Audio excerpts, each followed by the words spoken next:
In this video, I will show you how to upload on Zedge app. Just watch and follow this video till the end. Open Zedge like this.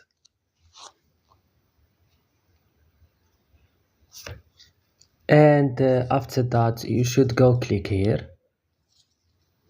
Next, what you have to do, you will see here your content, click on uploads and go click on upload here. It's going to take you to a browser, your Google browser or any browser that you are using on your device.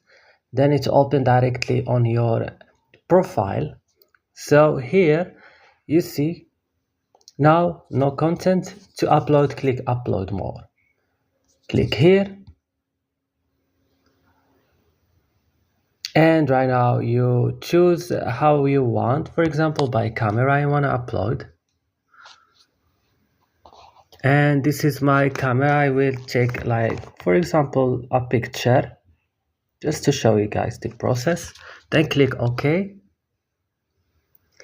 and click on next and choose a title and tags and category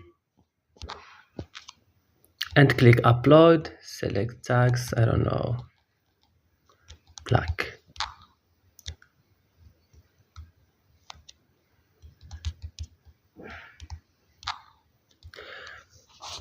And right now when you finish this, click upload and that's all. Don't forget to like and subscribe. See you next video.